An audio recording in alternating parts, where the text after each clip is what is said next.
Today, we are going to deal with servant leadership. One of the leadership style followed by great legends like Jesus Christ, Mahatma Gandhi, Martin Luther King, and so on, and is very relevant to any business or any organization to have results and sustainability. Sustainability in the sense it stands for a longer term or longer duration. So the shift here is in leadership from managing for financial results alone. Actually, it has proven to give great financial results, to designing environments that create results. It was the term servant leadership was coined by Robert Greenleaf in 1970s. His main focus was to replace the self-interest with a service to others. Influence or motivate employee rather than use power and control. The focus is on others' strengths rather than weaknesses. From what we are talking about others is the employees. We are looking for employee strengths rather than their weaknesses. The servant leader listens more than giving orders. Servant leaders have long-range benefits, looking at long-range benefits or focusing on long-range benefits rather than short-term profits. And they focus on needs rather than wants. The question may arise, what is the difference between a need and want? Tell Dr. V an example for this. I would say if you are going for a bathroom break or for the employees have a bathroom break, it's a need for him. But an employee asks for a movie break, it is rather than a need, it's a want. So if a leader gives an employee a movie break, then others start expecting it. So you should be very thoughtful about needs and wants. When you say or hear about servant leadership, many people think it is just being servant to others. No. We are understanding a leadership which works by understanding the employees, caring for their success and results, finally having results for the organization.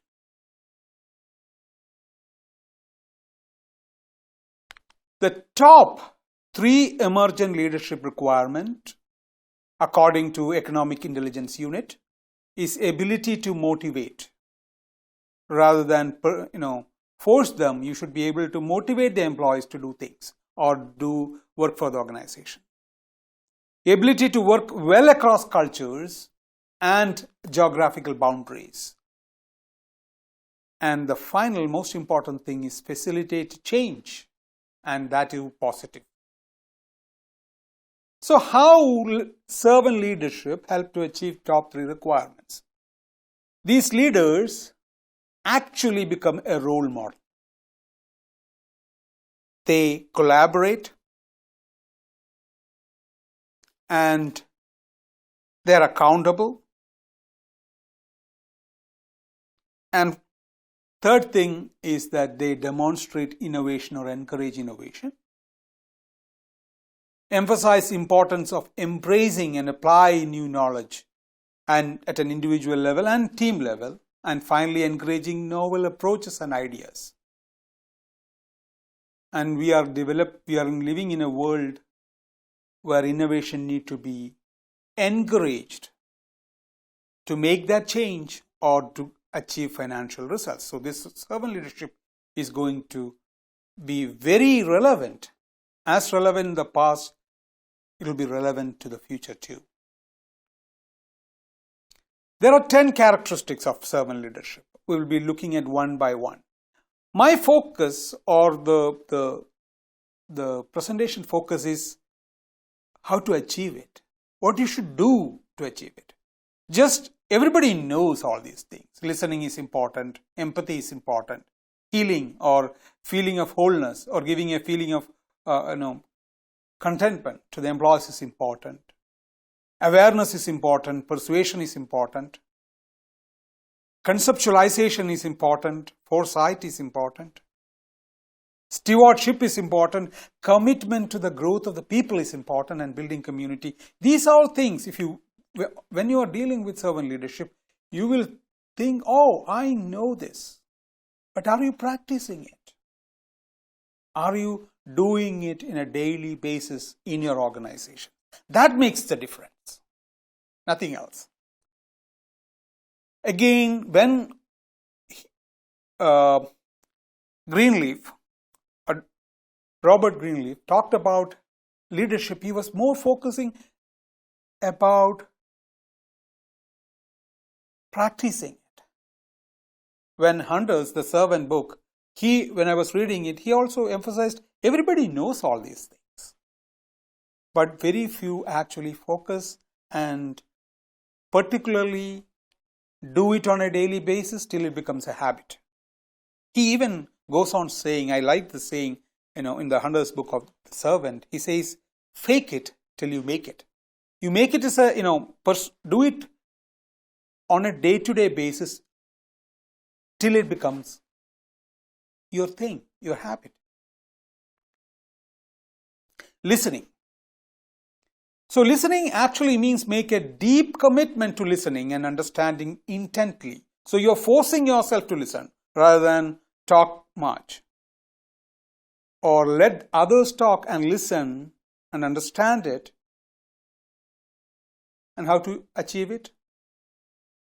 Again, as I told you, this presentation is more focusing on how to do it on a daily basis and achieve those characteristics of leadership. And its proven results, as I mentioned already. Give full attention. Listen receptively to what is said and not said. Even the body language, are the employees telling it with full conviction or not? Or are they saying it for the sake of saying it?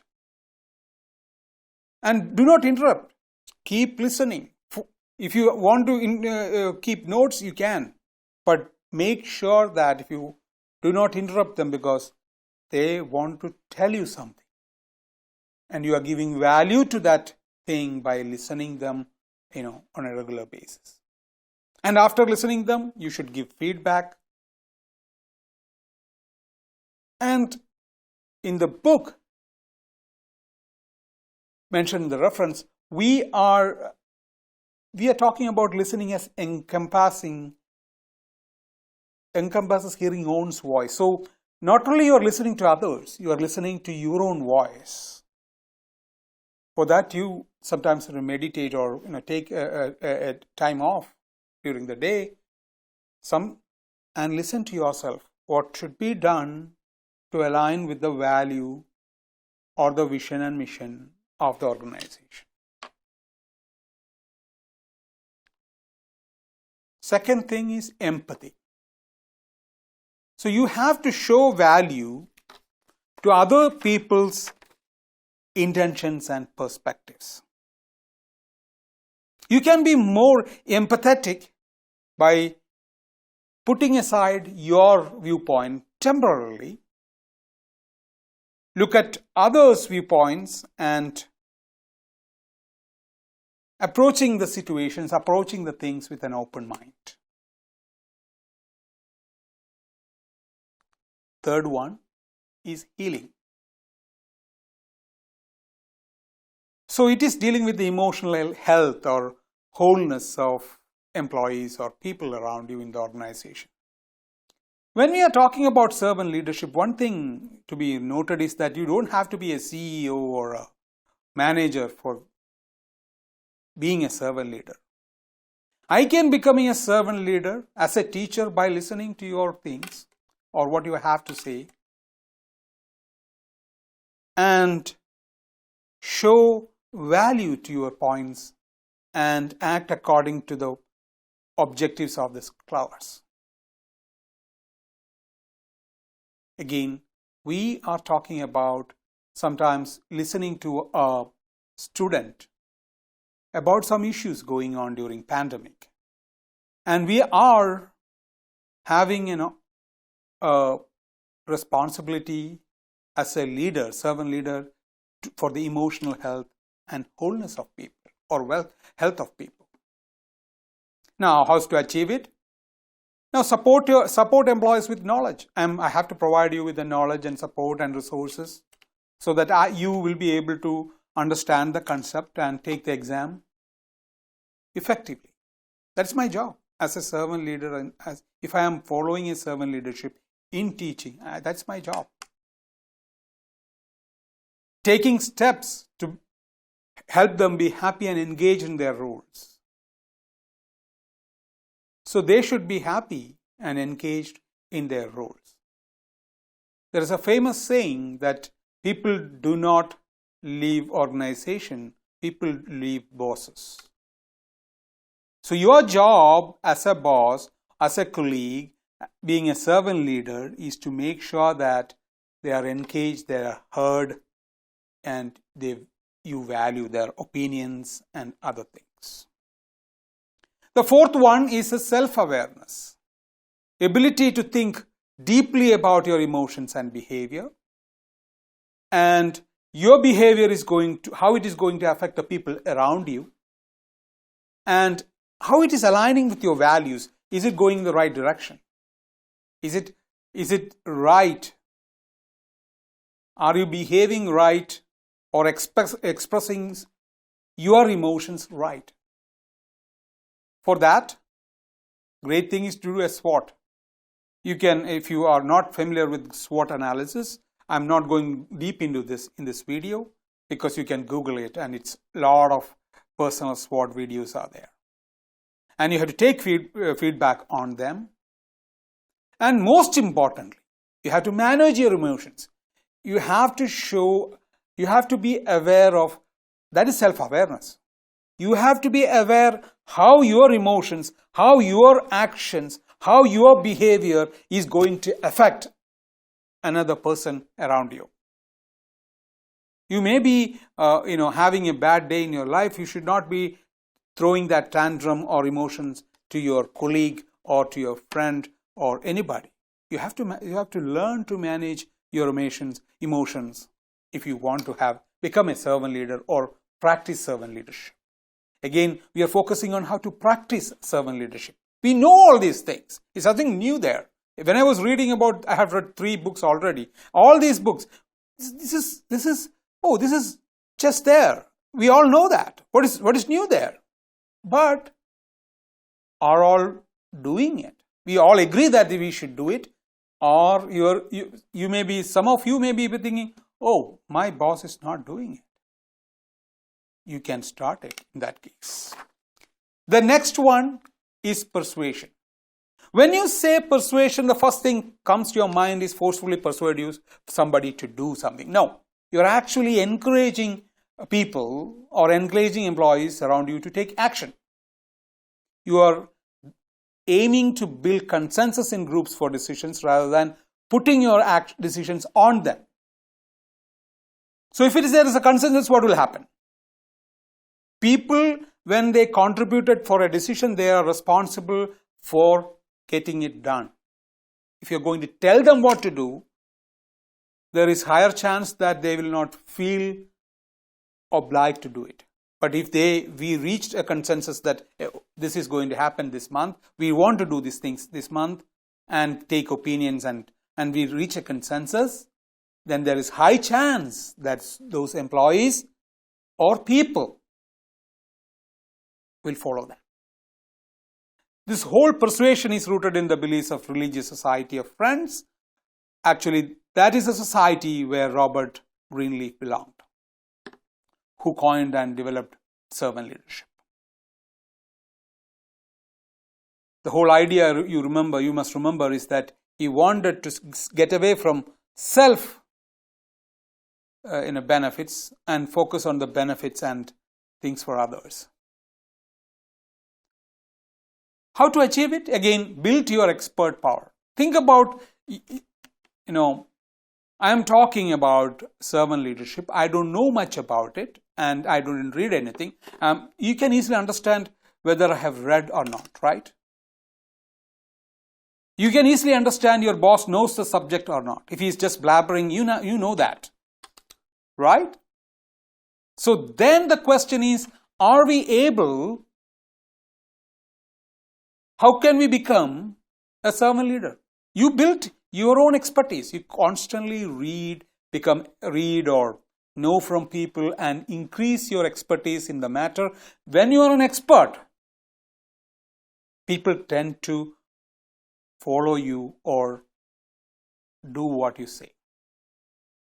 Second thing, as we have already said, convince others rather than say, oh, I am CEO, so you have to do this because I have authority.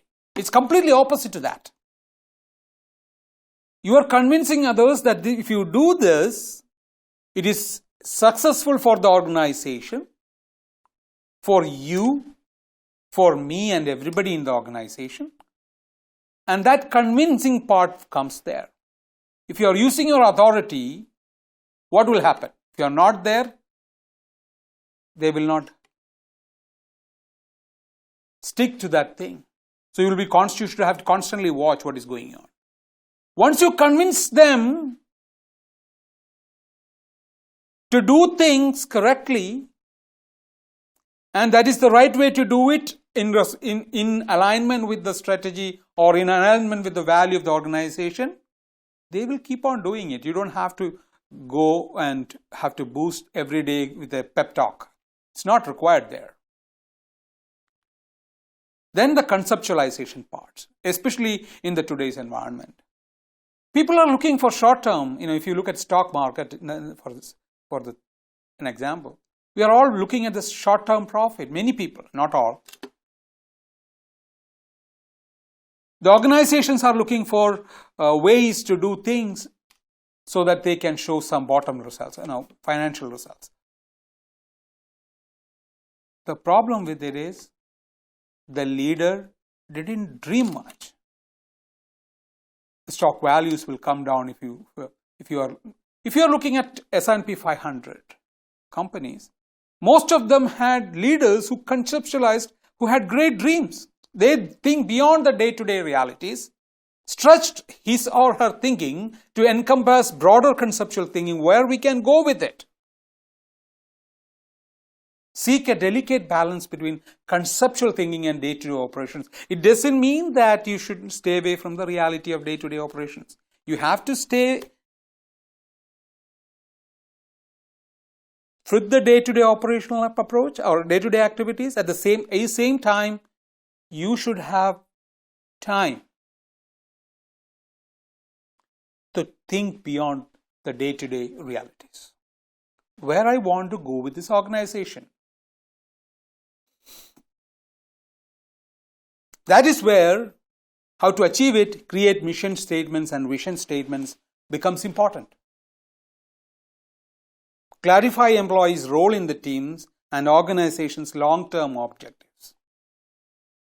Not a target for a quarter or an year. We are looking at long-term. What this company is going to achieve. What is your dream? And you have to clarify that clearly with the how employees can contribute to this. And what is their role? Many a times that will give an idea about their career, when the organization is looking at the long term, they also will be looking at a career in the organization long term. And we will encourage, in that way, we are encouraging and developing long-term focus, not only in us, but to others. They will stay motivated to achieve your more distant goals. Not only you have to stay motivated to achieve your more distant goals without getting distracted as a servant leader.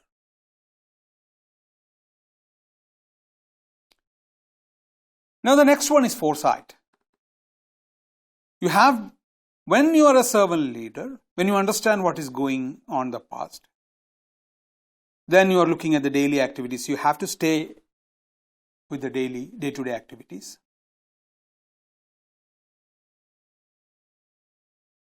And you have to be very aware of what is the consequences of your decisions now for actions for the future. That is foresight. Whether you're going for increasing the capacity, whether it is going to be possible. So you are looking at the demand, maybe sometimes demand of the market, and that should be more realistic. Or you may see that there is a trend going to come in 3-4 years, and you are taking baby steps towards that trend or that thing going to happen, and take actions. And remember, you have to take responsibility for your actions too.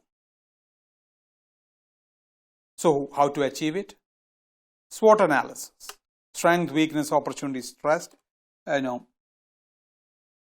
and pest analysis, current situation. This analysis, again, as I told you, there is any analysis or techniques, it is always better to Google and know more about them, or even contact me. I would be happy to create.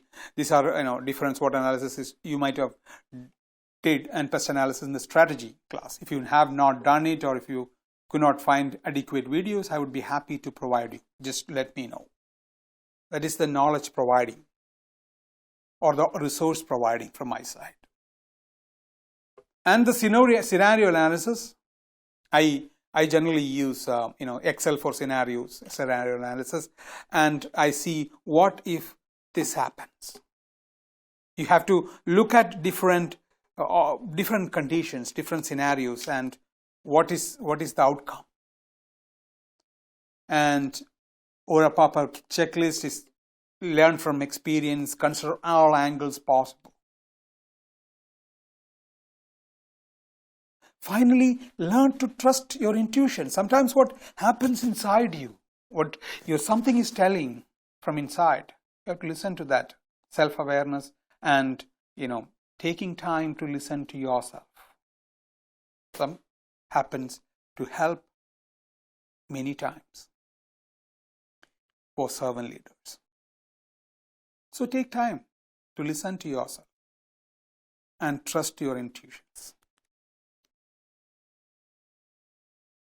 Stewardship is taking responsibility for the actions and performance of your team. Do not try to play the blame game. Oh, you did it, so this happened. No. You have clearly, as a servant leader, should be standing with your team.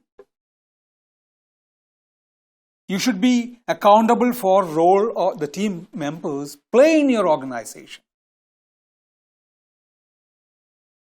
So how to achieve it? Assume a commitment to serve need of others.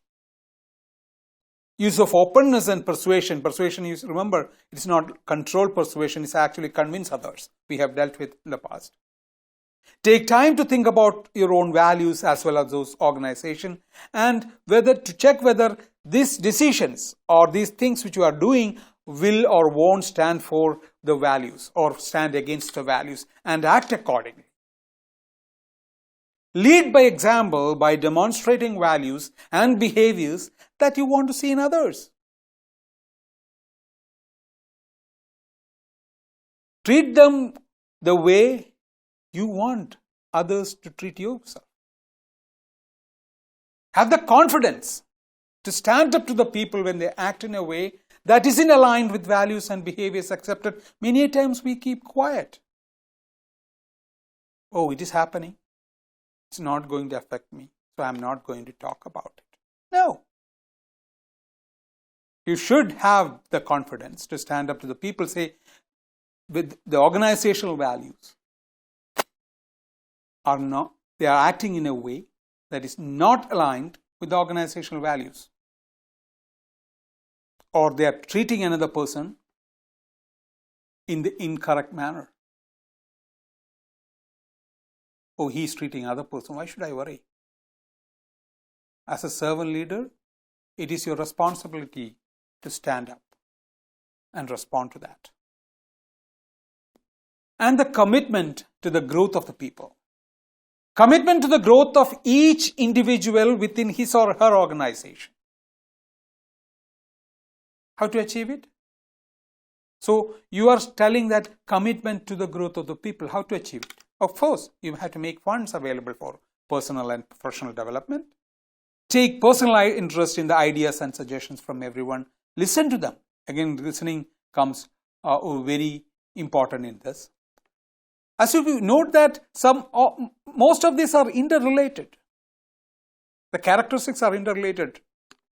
Encourage worker involvement in decision making. Employee involvement in decision making will help them to reach consensus. You remember consensus? And take responsibility more than when you tell them what to do. Actively assisting laid off employees to find other positions. If for some reason you have to lay off employees, you have to help them. And others are watching you. Oh, this fellow is genuine. He wants us to succeed. And find out what their personal goals are and see if you can give them projects and additional responsibilities to achieve them. So you have to listen again. What is their personal goals? He's looking for a management position, and you have you have in a project, and you can find something for his interest or her interest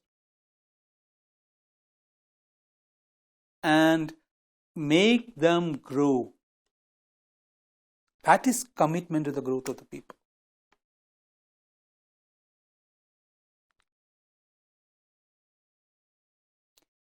I have once a boss telling, overheard it.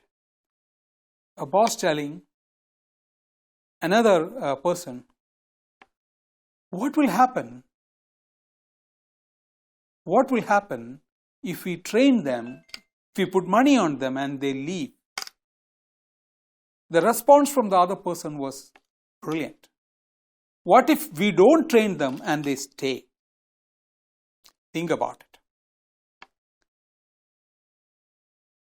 Building community. Find means of building community among those who work within the organization. So they should feel like they are in a family. They are in a community.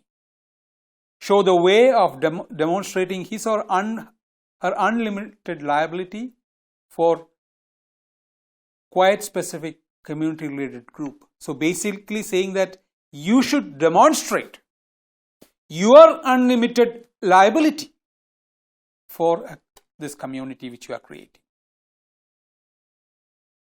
How to achieve this? Providing opportunities for people to interact with one another. So like social events like team lunches, barbecues or something like that, where they come and interact with one another to feel like a family. Design workspace to encourage people to chat informally away from their desks. So basically Google has a lot of workspaces. They want people to come and talk, and I read somewhere that like that helps a lot of community building. People think that they are being valued. Dedicate the first few minutes of meetings to non-work related conversations. Like, what is your children doing? How is your health doing? Or something else. No, not the work. What is the target for this month? So that they feel like you are encouraging them to share. And they feel like they are in a community. They are being heard. Encourage people to take responsibility for their work and remind them how they contribute to the success and overall objectives of the organization. By doing so, what you are achieving is a leadership that will give you results. People want to work with you, for you, and for the organization, and have great results and a sustainable organization. Thank you very much. If you have any questions, feel free to reach out to me through email. Thank you. Have a great day. These are the references. You're welcome to read the book also, but it is, as I told you, I'm not making it a requirement, since I am providing you all the concise summary from the book. Thank you very much.